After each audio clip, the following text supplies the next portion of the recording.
enseñanzas para nuestra vida diaria. Por ejemplo, Él nos dice que nosotros debemos mirar las hormigas. ¿Es verdad? Los que están familiarizados con la palabra de Dios. ¿Por qué? Para no ser nosotros perezosos, porque ustedes vieron, la hormiga trabaja diligentemente. También nos dice que nosotros debemos de observar a los conejos. Pueblo nada esforzado, pero que pone su casa en las piedras. Nos dice que nosotros debemos observar las langostas, que no tienen rey y salen todas en cuadrilla. Interesante, muy interesante. Las arañas. ¿A quién le gustan las arañas? Estas las atrapamos nosotros con nuestras manos, pero lo interesante es que están en los palacios del rey. Fíjense ustedes qué aristocráticas son las arañas. Y también nos habla a nosotros del león. El león, fuerte entre todos los animales, que no vuelve atrás para nada. Ahora, ¿por qué tenemos nosotros que observar estos animales, reptiles e insectos? ¿Por qué? Para obtener enseñanzas prácticas para nuestra propia vida. Por eso están en la palabra de Dios, no están por gusto o para decorar la palabra. Están para que nosotros aprendamos. Así como la palabra de Dios nos dice también que la osa no se detiene ante nada con tal de encontrar a sus hijos. Fíjense en ustedes. El caso del avestruz es todo lo contrario. Los estudiosos de este siglo han llamado a estos tiempos la década del avestruz, debido a que poco a poco se han ido perdiendo los valores en la familia. Veamos primeramente cuáles son las características que nos menciona la palabra de Dios en cuanto al avestruz. Y ahora sí le invito a abrir la bella, la hermosa, la inalterable palabra de Dios en el Antiguo Testamento, Job capítulo 39. Y vamos a estar dando lectura a dos versículos. Versículo del 13 al 16, 3 versículos. Dice de esta manera: ¿diste tú alas al pavo real o alas y plumas al avestruz? El cual desampara, escuche bien las palabras, el cual desampara en la tierra sus huevos y sobre el polvo los calienta. Y olvida que el pie los puede pisar y que puede quebrantarlos las bestias del campo.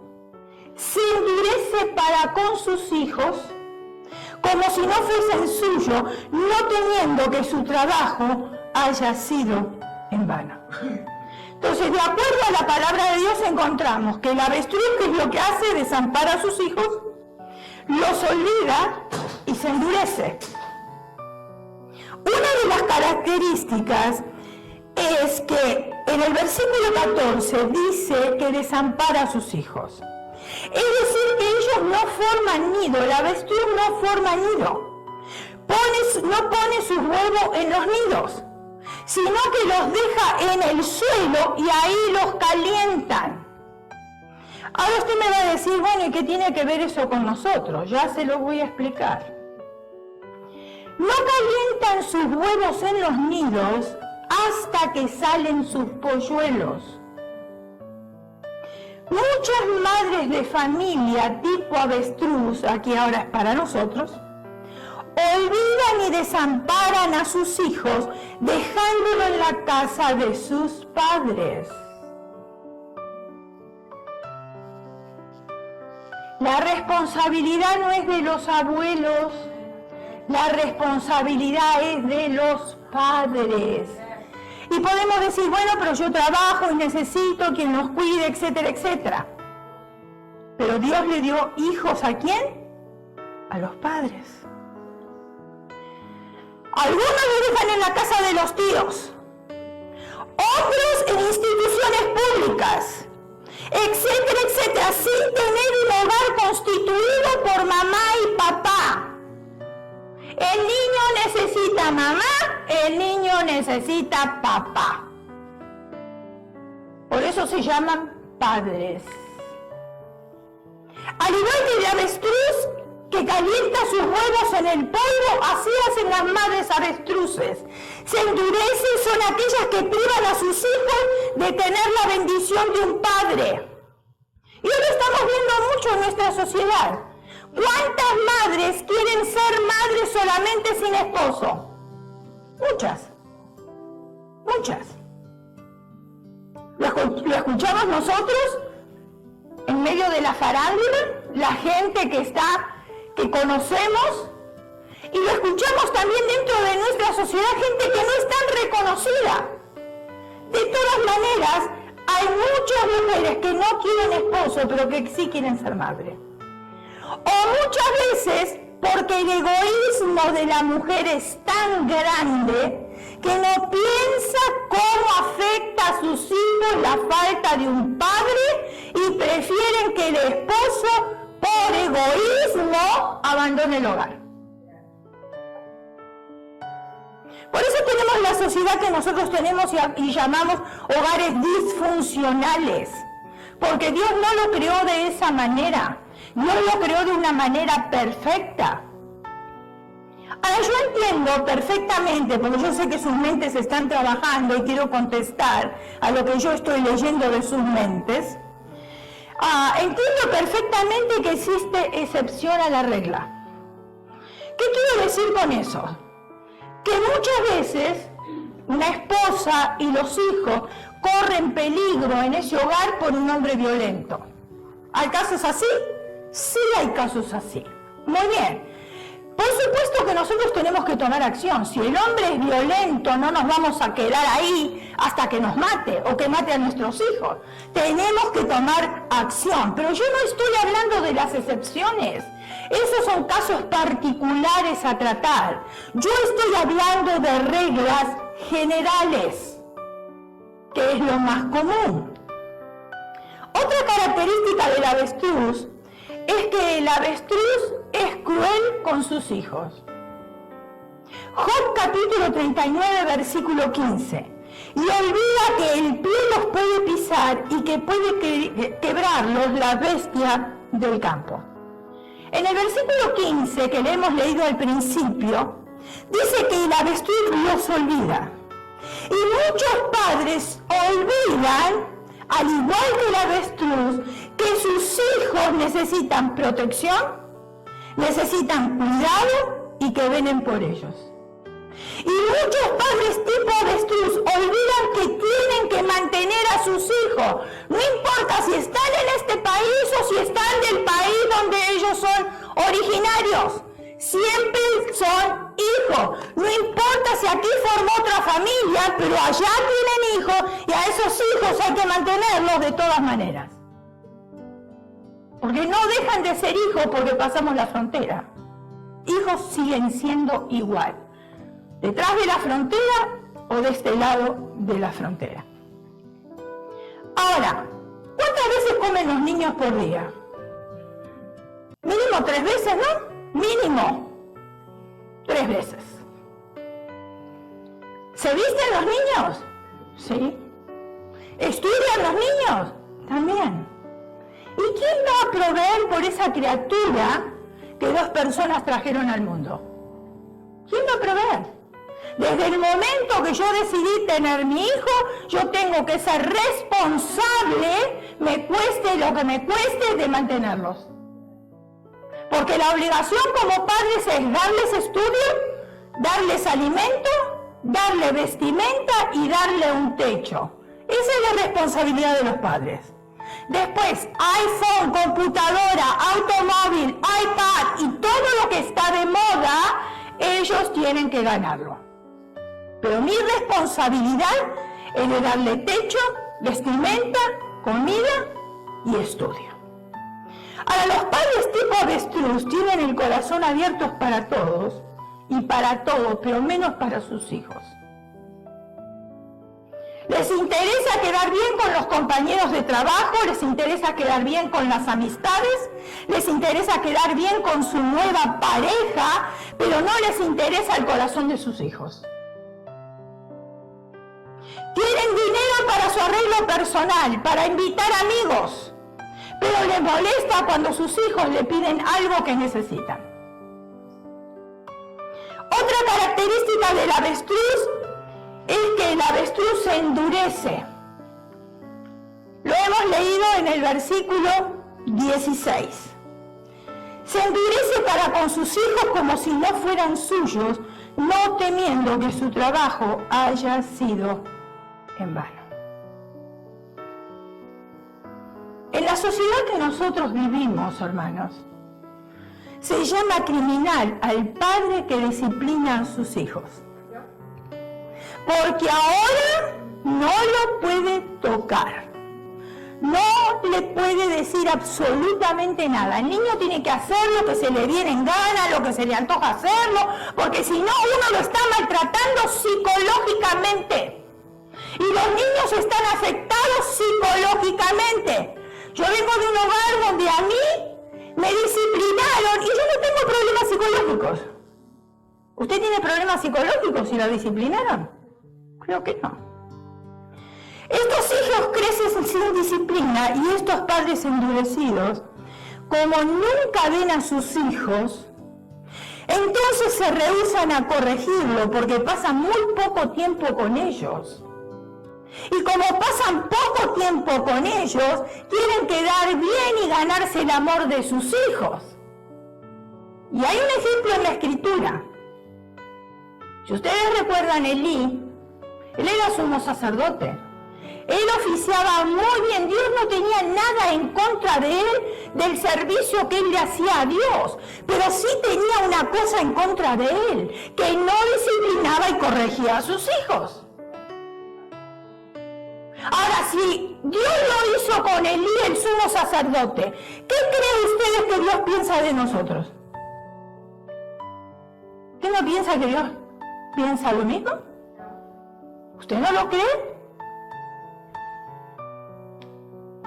Los niños que no son disciplinados crecen en rebelión, no tienen respeto a la autoridad y como obvios resultados no están dispuestos a obedecer y a seguir a Dios. Y esa es la sociedad en la cual nos encontramos viviendo. Tristemente es así. Proverbios capítulo 13, versículo 24. El que detiene el castigo a su hijo aborrece. Palabra de Dios, para usted y para mí. O sea que el que no disciplina a sus hijos no los ama, los aborrece y se cree que los está amando. Ahora, ¿cómo podemos nosotros pensar que estamos pensando correctamente y más que Dios? Cuando Dios nos dice otra cosa en su palabra. Proverbios 19:18. Corrige a tu hijo antes de que sea muy tarde. No te hagas culpable de su muerte. ¿De qué muerte está hablando? De la muerte espiritual. ¿De qué muerte está hablando aquí? No te hagas culpable de su muerte. Yo creo que le conté en una oportunidad, un primo de mi esposo, cuando nosotros llegamos aquí a este país, el único tío que tenía aquí nos albergó en su casa por 3 meses. Porque a los 15 días encontramos trabajo los dos y entonces a los 3 meses pudimos salir del hogar de ellos y ya independizarnos. Pero ellos tenían un hijo de, cuando nosotros llegamos tendría alrededor de unos 14, 15 años.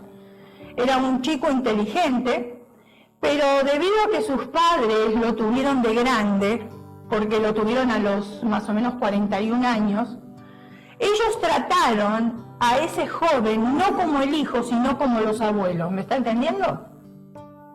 ¿Me está entendiendo lo que quiero decir? Pues los abuelos todo le permiten. El chico tiene que comer, pero le da dulces antes de la comida. Esos son los abuelos. Y los abuelos hispanos especialmente son así. Los dejan correr por cualquier lado, subir por cualquier lado. Si tienen que tomar leche a una hora que no es la hora, igual se la dan, los abuelos son así. Bueno, ellos trataron a su hijo como que fuesen abuelos. Ellos vivían en la ciudad de Burbank. Ahora, en aquel entonces, no sé cómo está ahora, porque yo hace muchos años que ya no mando a mis hijos a la escuela, pero en aquel entonces les correspondía ir a la escuela en la zona donde usted vivía. No podía ir a otro lado. Por ejemplo, si vivía en Burbank y usted lo quería mandar a Glendale, no podía, tenía que ir a Burbank a la escuela. Era así. Entonces, donde ellos vivían, le correspondía una escuela que el hijo no quería ir. Él quería ir donde estaban sus amigos. ¿Qué hicieron estos padres? En vez de enseñarle, mira, nosotros tenemos que obedecer la ley, no te corresponde aquí, no. Le dijeron a uno de los padres, amigo del joven, del hijo, que si por favor le podían ellos otorgar la dirección de la casa, y entonces ellos iban a la escuela como haciendo ver que ellos vivían en ese hogar. Eso es una mentira, porque ellos no vivían ahí. Todas las cartas que llegaban de la escuela llegaban ahí. Pero todo por complacer al niño caprichoso. ¿Me está entendiendo? Entonces se vieron en la obligación, porque como les hizo un favor, y él tenía la creencia que una mano lava la otra y las dos lavan la cara, yo no sé si usted entiende esa expresión, entonces se vieron en la obligación, como el tío de mi esposo era mecánico, de arreglarle el automóvil de ellos todo el tiempo por el favor de haberle dado la dirección. Fíjense ustedes qué miedo. Este joven se crió mal criado a morir. A morir. Lo conocimos en esos 3 meses que estuvimos ahí en la casa. Cuando llegamos nosotros a su casa, él tenía el cabello largo hasta los hombros. Entonces, a la hora de la cena, que era la hora que comíamos todos juntos, los padres siempre le decían: vení, ¿por qué no te cortas el cabello? Vení, mira, Pablo sabe cortar el cabello. Él te lo puede cortar todos los días, a la hora de la comida. Hasta que un día él aceptó. Cuando aceptó, mi esposo le cortó el cabello. Ahora, él tenía el cabello largo para aquí. Él se lo cortó cortito como se lo cortan los hombres. ¿Cuándo se vio en el espejo, hermanos? Vivían en un departamento, ellos sí tenían inquilinos sobre el departamento. Mire, el agujero más chico que le hizo a la pared fue así. Pegó patadas en la puerta, porque para él el cabello era muy corto. Fíjense en ustedes la reacción. Empezó a gritar. Hizo un escándalo espantoso. ¿Saben cómo se conformó el niño caprichoso? Porque como el padre era mecánico de automóviles importados, él lo había comprado en aquel entonces usaba mucho el Porsche. Era un auto deportivo, era un color amarillo, fosforescente, y lo tenía guardado en el garaje el padre, para que cuando él pudiera manejar, se lo entregaba. Pero ese día, como estaba tan berrinchudo, como un niño de 2 años que se tira en el piso cuando los padres no le quieren comprar nada, de la misma manera, ¿sabe cómo lo conformó el padre? Yendo a buscar las llaves del automóvil y diciéndole, vete a dar una vuelta, y se le pasó el berrinche. No termina ahí la historia. Se puso de novio, y para mí eso no era amor, sino era un amor enfermizo. Se puso de novio con una joven que vivía a 2 casas de él. Era amigo del hermano de la joven, y entonces se puso de novio con ella. Estuvieron mucho tiempo de novio, se conocían desde pequeños. Un día ella decidió dejarlo. Fue la frustración de su vida. Nunca trabajó. Dormía de día y de noche, tomaba cerveza todo el tiempo, escuchen. Y después, borracho como estaba, iba y le golpeaba la puerta al padre, porque le habían hecho un departamento en el garage. Le golpeaba la puerta al padre para que le fuera a comprar más cerveza. Él no podía manejar así. Y el padre iba obediente y le compraba más cerveza, en vez de disciplinarlo. Entonces, cuando la novia lo dejó, él se frustró.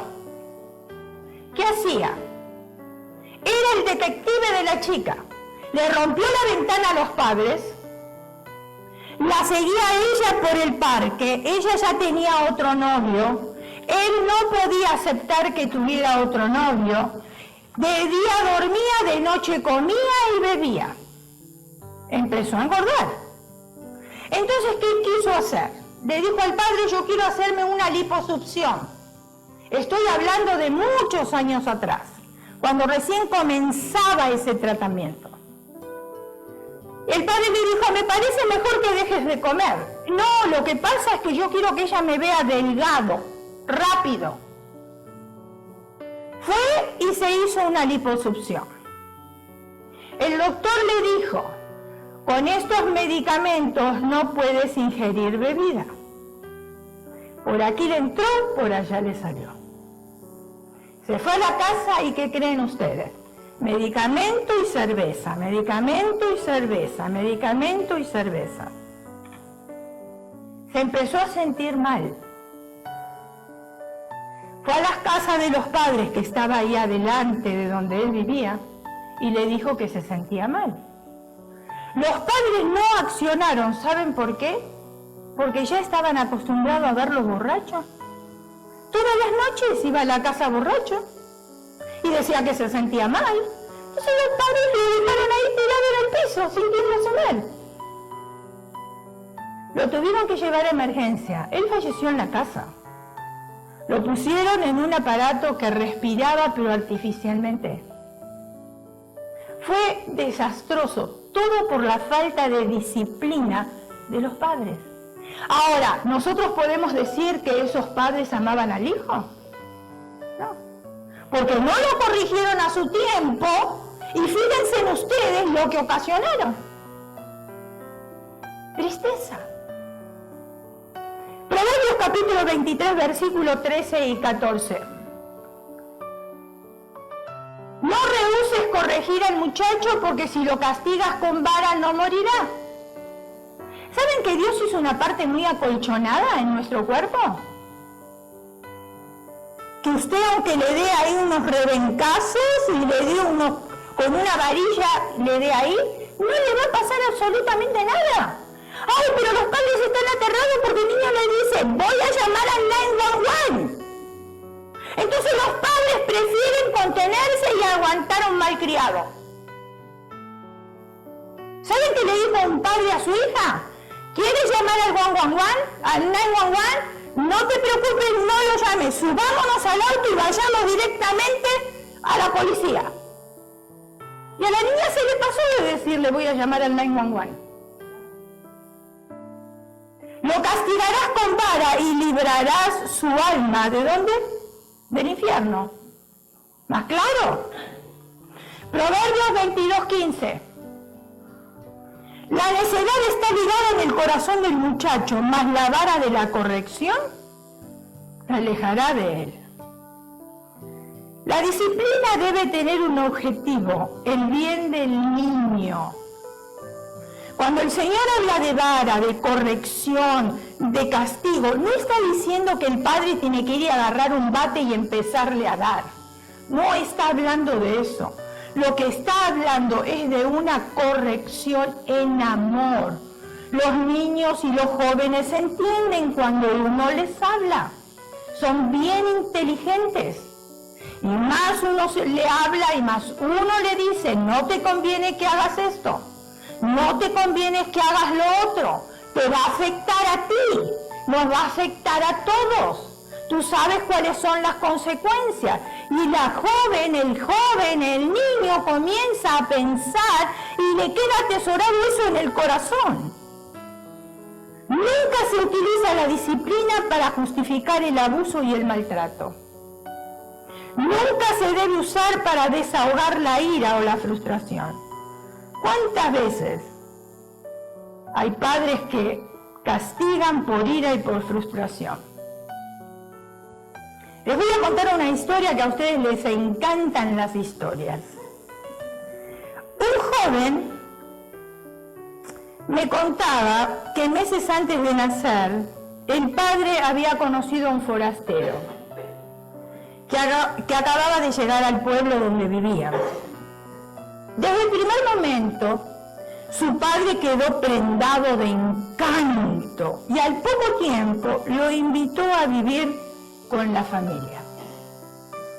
Todos lo aceptaron desde el primer momento y pocos meses después, me decía este joven, cuando yo llegué, este forastero estuvo presente para darme la bienvenida al mundo. Durante mi infancia nunca se me ocurrió preguntarme por qué estaba en nuestra casa. En mi mente infantil, cada miembro de la familia ocupaba su lugar. Por ejemplo, mi hermano Roberto, que me llevaba 5 años, era mi modelo a seguir. Y mi hermana Pamela, al ser mayor, me daba la oportunidad de hacer de hermano mayor. Mis padres eran los maestros complementarios. Mamá nos enseñó a amar la palabra de Dios y mi papá a obedecerla. Por su parte, el forastero se dedicaba a contarnos historias. Él era capaz de imaginar los relatos más fascinantes y constantemente nos narraba aventuras, misterios y comedias. Cada noche toda la familia se reunía a su alrededor para disfrutar de sus historias durante varias horas. Si yo tenía alguna pregunta de política, historia o ciencia, él sabía todas las respuestas. Conocía a la perfección la historia y las anécdotas del pasado. Comprendía el presente y parecía poder predecir el futuro. Era el mejor amigo de nuestra familia. Él fue el primero que nos llevó a papá, a Roberto y a mí a un partido de primera división de la Liga de Fútbol. Siempre nos animaba a ver películas y hasta lo agarró todo para que pudiéramos conocer a varios astros del cine. Nunca paraba de hablar. A papá no parecía importarle, pero a veces a mamá se levantaba en silencio mientras todos los demás escuchábamos, cautivados por un relato del forastero sobre algún lugar lejano, y se iba a su cuarto a leer la Biblia y a orar. Ahora me pregunta si quizás oraba para que el forastero se marchara. Mi padre gobernaba nuestra casa de acuerdo a ciertas convicciones morales, pero por alguna razón el forastero nunca se sintió obligado a respetarlas. Por ejemplo, las malas palabras no estaban permitidas, no se nos permitían a nosotros ni a nuestros amigos, ni siquiera a otros adultos. Pero nuestro querido invitado soltaba de vez en cuando algunas palabras feas, que nos escandalizaban a todos y que ponían a mi padre en una situación bien incómoda. Aunque yo sepa, nunca nadie le llamó la atención por eso. Mi papá no permitía ningún tipo de licor en casa, ni siquiera para cocinar. Pero el forastero opinaba que debíamos conocer otros aspectos de la vida y nos tenía bien informados. De hecho, con frecuencia nos ofrecía cerveza y otras bebidas alcohólicas. Intentaba que los cigarrillos nos parecieran apetecibles, los cigarros puros, varoniles, las pipas, y tenía una lengua muy suelta que no dudaba en ofrecernos comentarios, a veces descarados, otras sugestivos y generalmente embarazosos. Soy consciente de que el forastero influyó en gran manera en el concepto que me formé de lo que eran y cómo debían ser las relaciones sexuales. Ahora que lo pienso, creo que fue únicamente por la gracia de Dios que ese forastero no tuvo más influencia en mí.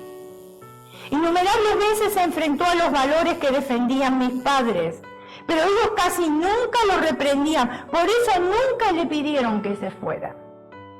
Ya han transcurrido más de 30 años desde que ese forastero vino a nuestra casa. Mi papá desde luego ya no está tan fascinado con él como en los primeros tiempos, Pero cualquier persona que entre en el estudio de mis padres, aún lo verán ahí sentado en un rincón a la espera de que alguien quiera escuchar alguna de sus historias o consejos.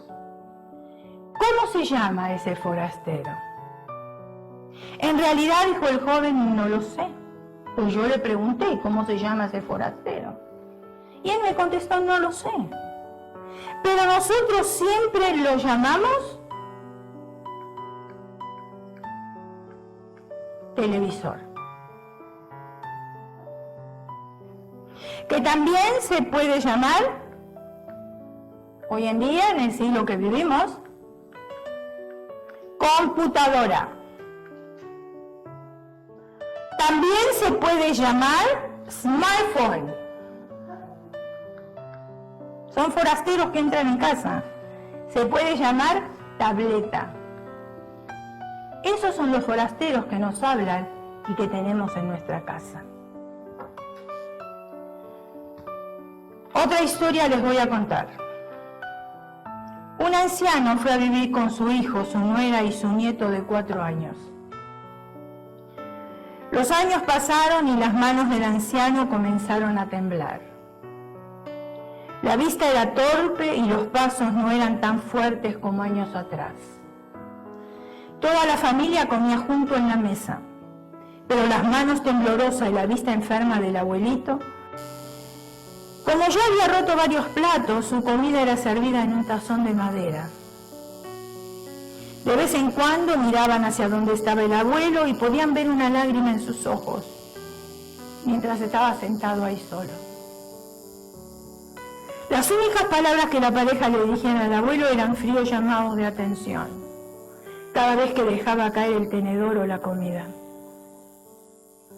El niño de 4 años observaba todo en silencio. Una tarde, antes de la cena, el papá observó que su hijo estaba jugando con trozos de madera. Le preguntó suavemente, ¿qué estás haciendo?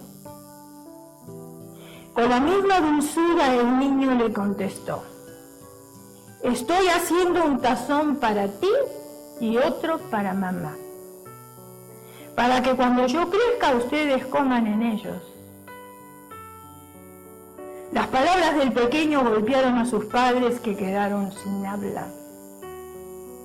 Las lágrimas rodaban por sus mejillas y aunque ninguno dijo palabra al respecto, ambos sabían lo que tenían que hacer.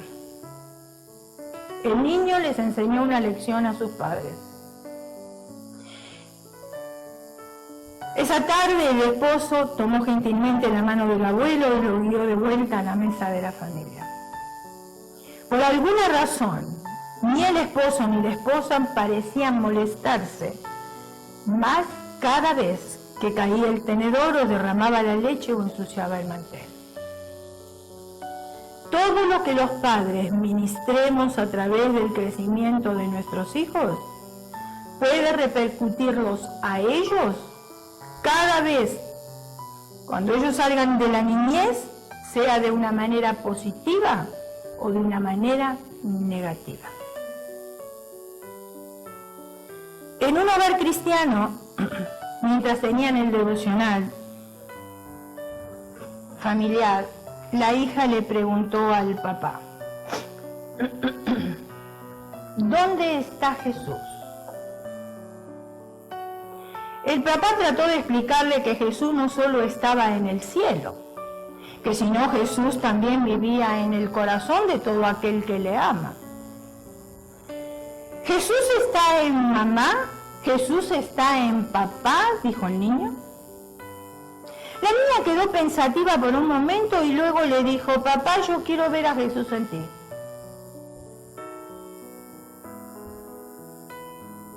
Cuando tenemos un comportamiento muy espiritual en la iglesia y un comportamiento agresivo en nuestro hogar, nuestros hijos se dan cuenta de que todo es falso.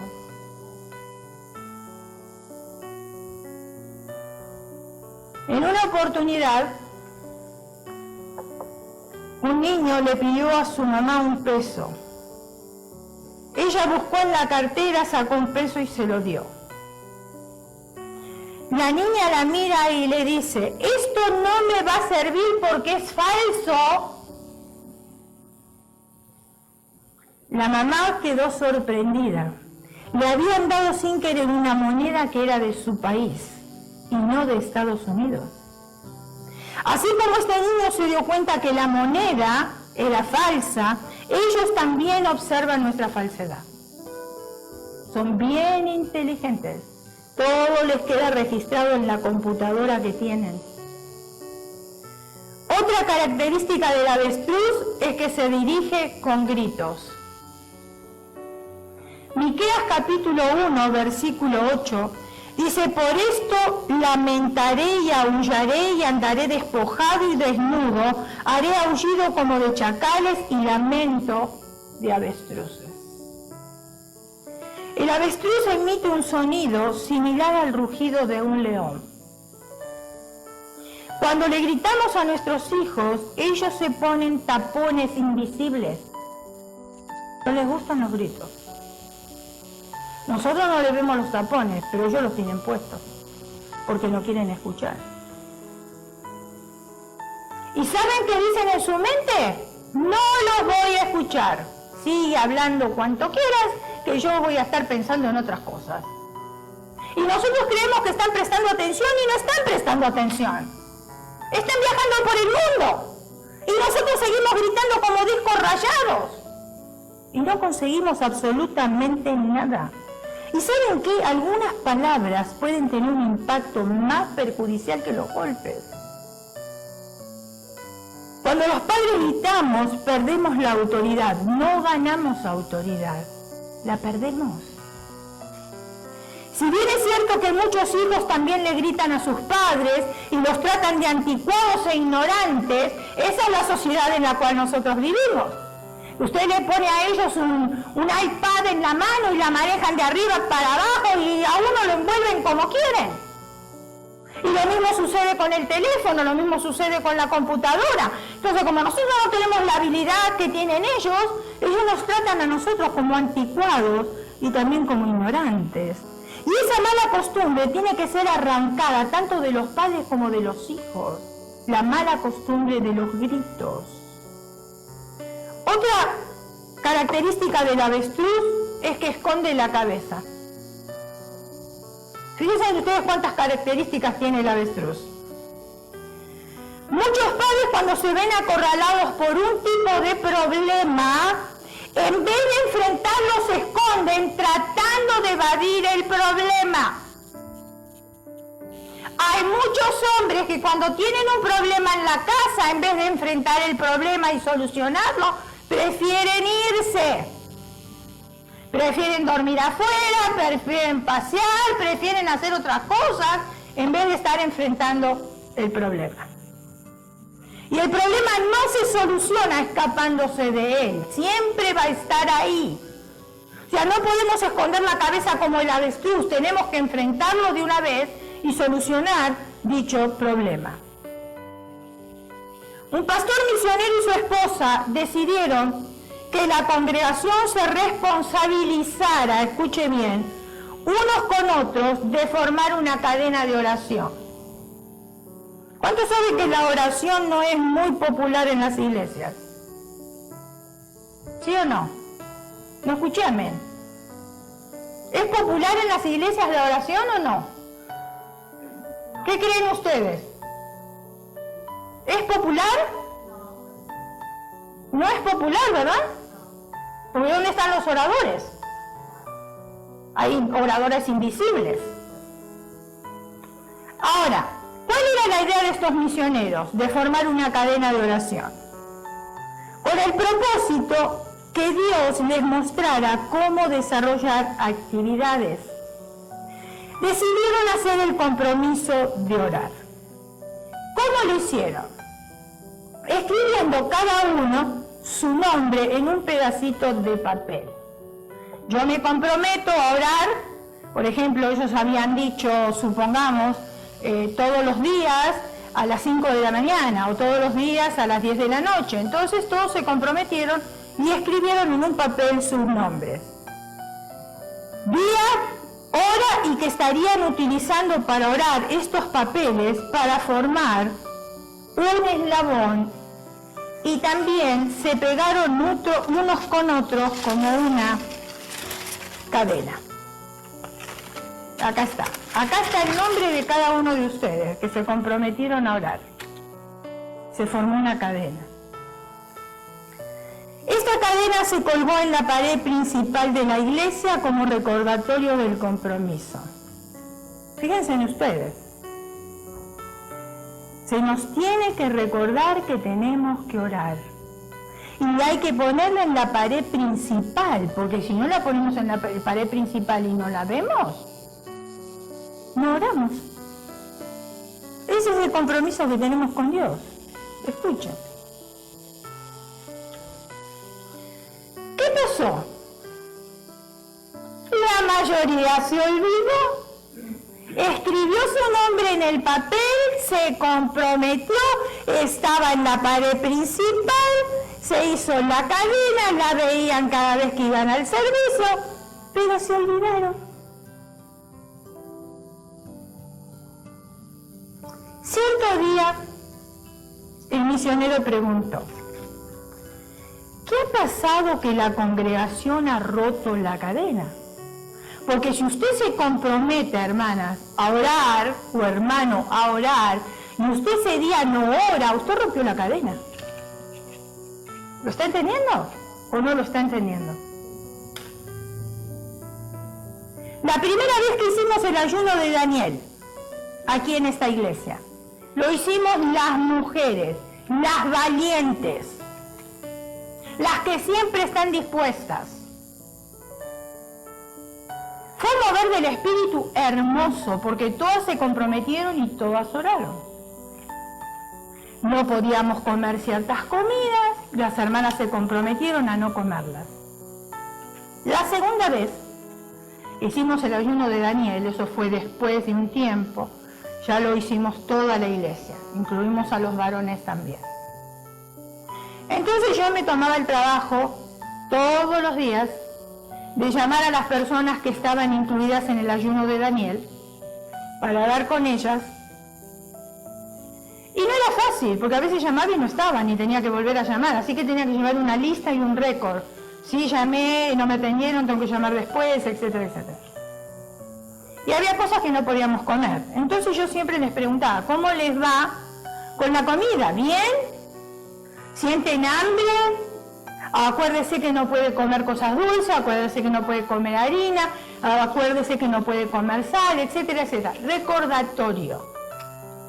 Entonces llamo a una de las hermanas y le digo: hermana, ¿qué tal? ¿Cómo le va con la comida del ayuno? Ah, muy bien, recién me acabo de comer un candy bar.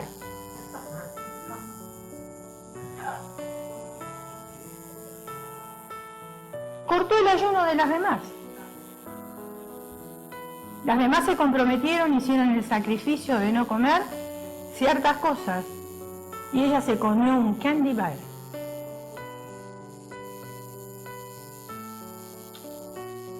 Entonces, cuando el pastor misionero preguntó qué había pasado con la congregación que había roto esta cadena y no cumplieron con el compromiso, nadie dijo nada.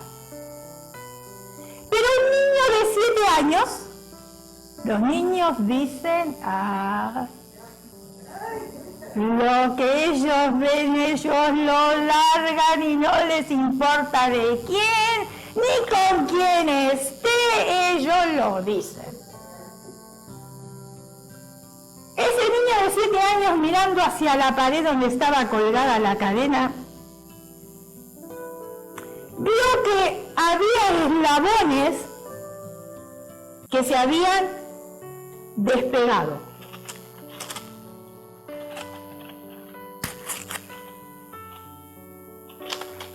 Se despegó.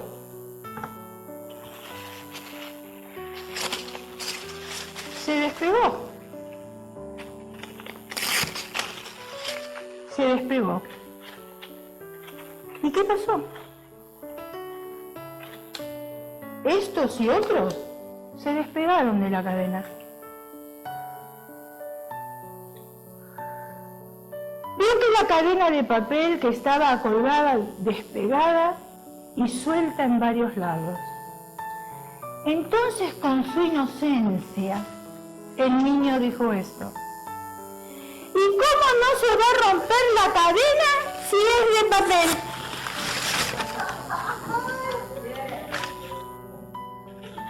La inocencia del niño. Imagínense si hacemos una cadena de acero y los nombres grabados a fierro ahí. Escuchen lo que dijo el misionero. Esto me hace pensar que muchas veces nuestro compromiso es tan débil como un fino papelito. Es la enfermedad de la iglesia de este siglo, hermanos. No hay compromiso, no hay servicio, no hay responsabilidad. Pero después pedimos y queremos que Dios nos haga favores. Cuando a nosotros no nos importa, ni nos interesa, ni nos incluimos en nuestra vida diaria. Es responsabilidad de cada uno de nosotros orar. No tenemos que hacer una cadena, no tenemos que ponerla en la pared de la iglesia. Es responsabilidad del Hijo de Dios orar. Y si hacemos una cadena porque queremos orar todos juntos, no cortemos la oración del resto. Nos comprometimos y yo no puse mi nombre en un papel porque me está mirando la hermana, porque me está mirando Sultano. No, yo puse mi nombre en un papel porque me está mirando Dios. Eso es lo que a mí me interesa, porque ni usted ni yo le voy a dar la salvación. Entonces, si no tenemos compromiso con Dios, ¿cómo usted se va a comprometer conmigo? ¿Cómo yo me voy a comprometer con usted? Si a la primera de cambio, ¡ay, me dolió el dedo gordo del pie! Ya no asisto al servicio. Pero si tengo que ir a Disneylandia, con el dolor del pie me voy igual.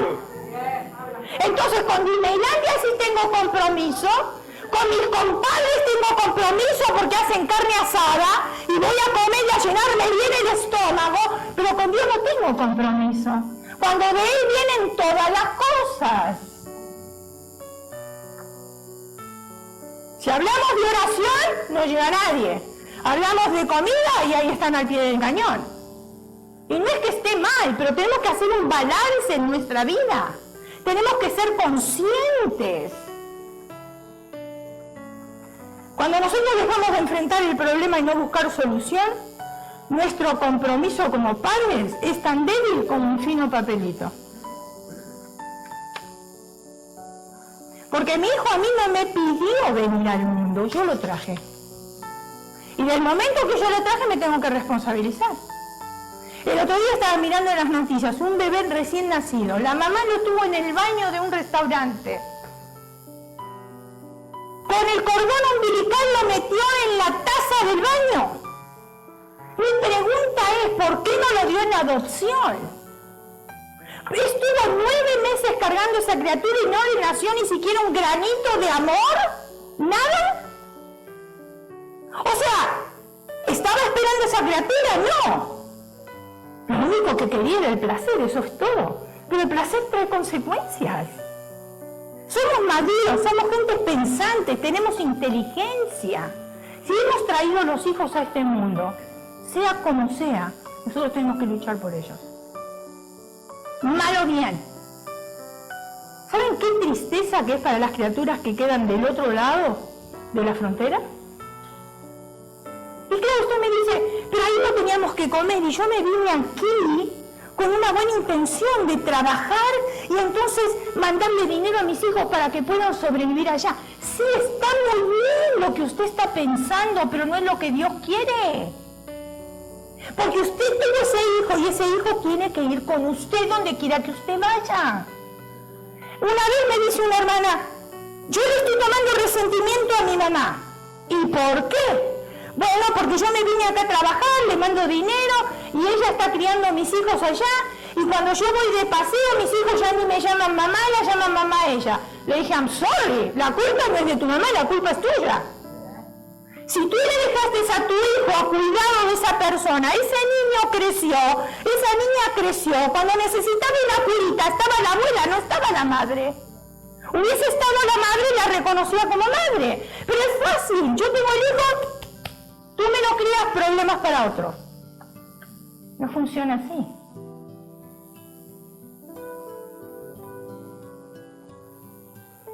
La sabiduría se mide por el comportamiento, no por el conocimiento. Y escuche esto porque esto me gustó mucho, por eso lo puse, porque lo dice todo. Las cosas no se dicen, se hacen. Porque al hacerlas se dicen solas. ¿Es verdad o no es verdad? Ay, ¿sabe qué? Mire, yo me comprometo a venir a limpiar, pero nunca llegó. Palabras para que lo escuchen otras personas, pero no se hizo. Pero la persona que no se compromete para nada y llega, es como si le hubiese dicho. O sea, nosotros somos una Biblia abierta donde quiera que vayamos. No hacemos versículos de condenación para nadie, porque no vamos nosotros a ganar almas así. Nosotros ganamos almas con nuestro testimonio, porque somos una Biblia abierta. Pero muchas veces no hay necesidad ni siquiera de hablar. Cuando otros ven la vida que uno lleva, van a querer tener lo mismo. Pero a veces hablamos y decimos palabras y decimos. Y en vez de ganar un alma, de producir un nacimiento, lo que se produce es un aborto.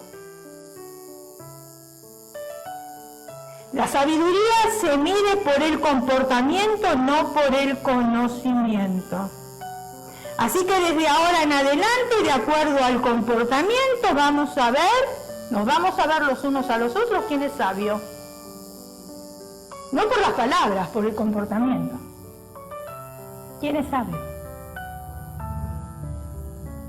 Porque cuando yo digo sí, hermano, yo le estoy diciendo sí a Dios. Yo no le estoy diciendo sí a usted. Imagínense que un día usted tiene necesidad de llegar a la oficina y quedamos a una cierta hora y un cierto día. Y usted llega a la oficina y no encuentra a nadie. ¿Qué es lo que usted piensa? ¡Qué irresponsables! Les dije que venía este día, les dije que venía esta hora, me hicieron venir hasta acá, gasté gasolina, gasté mi tiempo y acá no están. ¿Se frustra, se desilusiona?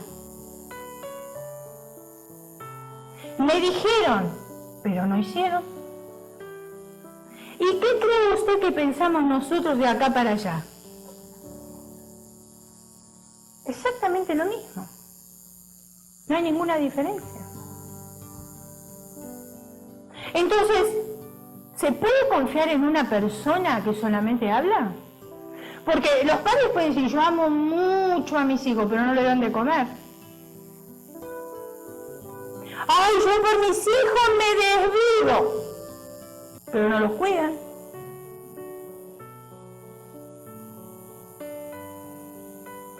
A las personas que no dicen pero hacen se las conoce como responsables. Las personas que no hacen y dicen mucho se las conoce como irresponsables. Lleva unas palabritas adelante de las responsables, que significa totalmente otra cosa. Por lo tanto, cualquier característica del avestruz dentro del hogar es carencia de sabiduría.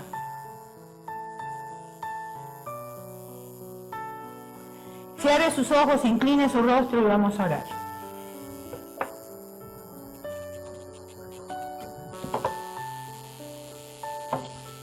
Cada cual